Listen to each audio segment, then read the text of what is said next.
ನನ್ನದು ನೀವು ರಿಜೆಕ್ಟ್ ಮಾಡುವ ಅಂತ ಹೇಳಿದ್ದೇನೆ. ರಿಜೆಕ್ಟ್ ಮಾಡಿದ ಮೇಲೆ ನಾನು ಧರಣಿ ಕೂತ್ಕೊಳ್ಳಿ, ಯಾಕಂದ್ರೆ ನಿಮ್ಮ ಹತ್ರ ಇಲ್ಲ ಇನ್ನು ಸರ್ಕಾರ. ಅಲ್ಲಿ ಹೋಗಿ ಟೇಬಲ್ ಹೋಗಿ ನಾನು ಸೆಕ್ರೆಟರಿಯಿಂದ ಆರ್ಡರ್ ಮಾಡ್ಕೊಂಡ್ಬಂದು ಮತ್ತು ಒಂದು ತಿಂಗಳಿಲ್ಲ ಆಗಿಲ್ಲ ಅಂದ್ರೆ ಮತ್ತೆ ಬಂದಾಗ್ಲಿಲ್ಲ ನಾನು ಧರಣಿ ಕೂತ್ಕೊಳ್ಳಿ.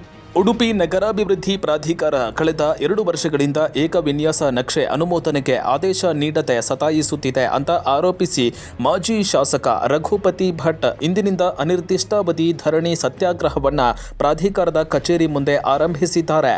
ಬಡನಿಡಿಯೂರು ಗ್ರಾಮದ 90 ಸೆಂಟ್ಸ್ ಜಾಗದಲ್ಲಿ ರೆಸಾರ್ಟ್ ನಿರ್ಮಿಸುವ ಉದ್ದೇಶದಿಂದ ಜಾಗಕ್ಕೆ ಏಕವಿನ್ಯಾಸ ನಕ್ಷೆ ನೀಡುವಂತೆ ರಘುಪತಿ ಭಟ್ ಅವರು 2024 ಮಾರ್ಚ್ 20ರಂದು ಪ್ರಾಧಿಕಾರಕ್ಕೆ ಅರ್ಜಿ ಸಲ್ಲಿಸಿದ್ದು, ಅದಕ್ಕೆ ಈವರೆಗೆ ಅನುಮೋದನೆ ನೀಡದೆ ಸತಾಯಿಸಲಾಗ್ತಾ ಇದೆ ಅಂತ ಆರೋಪಿಸಿ ಬೆಳಗ್ಗೆ 9:30ರಿಂದ ಧರಣಿ ಆರಂಭಿಸಿದ್ದಾರೆ.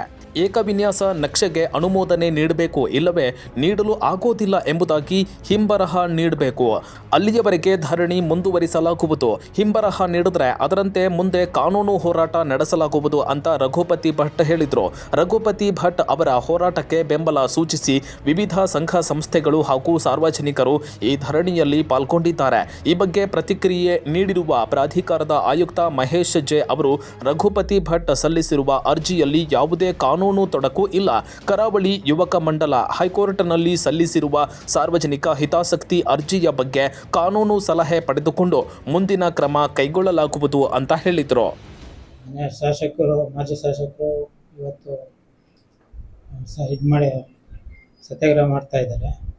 ಅವರದು ಈಗ ಸಿಂಗಲ್ ಲೇಔಟ್ ಅಪ್ರೂವಲ್ಗೆ ಕೊಡಬೇಕಾಗಿದೆ. ಮತ್ತು ಇದು PAL ಒಂದು ಪೆಂಡಿಂಗ್ ಇದೆ. ಅದಕ್ಕೆ ಸಂಬಂಧಪಟ್ಟಂಗೆ ನಮ್ಮ ವಕೀಲರನ್ನ ಭೇಟಿ ಮಾಡಿ ಅಭಿಪ್ರಾಯ ಪಡೆಯಲು ನಮ್ಮ TPM ಸಚಿನ್ ಅವ್ರನ್ನ ಕಳಿಸ್ಕೊಟ್ಟಿದ್ದೀವಿ. ಇವತ್ತು ನಾಳೆ ಒಳಗೆ ಅಭಿಪ್ರಾಯ ಬರುತ್ತೆ. ಅಭಿಪ್ರಾಯ ಬಂದ ನಂತರ ನಾವು ಕಾನೂನಂತೆ ಕ್ರಮ ವಹಿಸಿ ನಮ್ಮಿಂದ ಅಬ್ಜೆಕ್ಷನ್ ಇದು ಮಾಡಿದ್ದಾರೆ ನಮ್ಮ ವಕೀಲರು. ಅದಕ್ಕೆ ಅವರು ಫೈಲ್ ತರಿಸ್ಕೊಂಡಿದ್ದಾರೆ. ಇವತ್ತು ಅವರ ಅಭಿಪ್ರಾಯನ ಇವತ್ತು ಅವ್ರು ಇದು ಮಾಡ್ತಾರೆ. ಇವತ್ತು ನಾಳೆ ಬರುತ್ತೆ. 2 ವರ್ಷ ಬೇಕಾಗ್ತದೆ. 2 ವರ್ಷ ಸಿಂಗಲ್ ಲೇಔಟಿಗೆ 2 ವರ್ಷ ಆಗಿಲ್ಲ. ಫಸ್ಟ್ ಅವರು ಝೋನಲ್ ಬದಲಾವಣೆ ಕೊಟ್ಟರು. ಅದು ನಾವು ಬರೋಕ್ಕಿಂತ ಮುಂಚೆನೇ ಆಗಿತ್ತು. ಮತ್ತೆ ಕೇಸ್ ನಡೀತಾ ಇತ್ತು. ಅದು ಕೊಟ್ಟು ತಪ್ಪು ಸರಿ ಅಂತೇಳಿ ಕೇಸ್ ನಡೀತಾ ಇತ್ತು. ಆಮೇಲೆ ಅವರು ಸಿಂಗಲ್ ಲೇಔಟಿಗೆ ಈಗ ಕೊಟ್ಟಿದ್ದಾರೆ. ಮತ್ತು ನಮ್ಮಲ್ಲಿ ಹಿಂದೆ ರಿಜೆಕ್ಟ್ ಆಗಿತ್ತು. ಒಂದು ಕಂಟೆಂಪ್ಟ್ ಹಾಕಿದ್ದ ಇದರ ಹಿನ್ನೆಲೆಯಲ್ಲಿ ಅದು ರಿಜೆಕ್ಟ್ ಆಗಿತ್ತು. ಮತ್ತು ಈಗ ನಮ್ಮ ಬೆಂಗಳೂರು ಇವರಿಂದ ಹೋದ ತಿಂಗಳು ಕೊನೆಯಲ್ಲಿ ಅಭಿಪ್ರಾಯ ಕೊಟ್ಟಿದ್ದಾರೆ.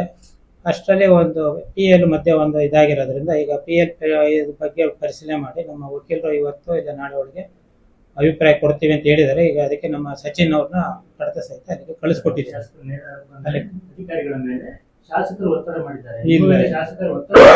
ನಮಗೆ ಆತರ ಏನಿಲ್ಲ. ನಾವು ಕಾನೂನೊಳಗೆ ಏನಿದೆ ಅದನ್ನ ಮಾಡ್ತೀವಿ. ಮತ್ತೆ ನಿಮ್ಮ ಅಧ್ಯಕ್ಷರಿಗೂ ನಿಮಗೂ ಈ ವಿಷಯದಲ್ಲಿ ತುಂಬಾ ಕಮ್ಯುನಿಕೇಶನ್ ಗ್ಯಾಪ್ ಇದ್ರೆ ಇಲ್ಲ, ಅವರೆಲ್ಲ ಕ್ಲಾರಿಟಿ ಇದೆ, ನಾನು ಓಕೆ ಅಂತ ಹೇಳಿದ್ದೇನೆ ಅಂತ ಹೇಳ್ತಾರೆ. ಅವರು ಹಿಂದೆನೆ ಹೇಳಿದ್ದಾರೆ ಕಾನೂನಂತೆ ನೀವು ಕ್ರಮ ಕೈಗೊಳ್ಬೋದು, ಏನಿಲ್ಲ ಅಂತ. ಬಟ್ ನಮ್ಮಲ್ಲೇನು ಆ ಥರ ಏನು ಅಭಿಪ್ರಾಯ ಏನಿದೆ, ಭಿನ್ನಾಭಿಪ್ರಾಯ ಏನಿಲ್ಲ. ಅವರು ಮೊದಲೇನೆ ಹೇಳಿದ್ದಾರೆ.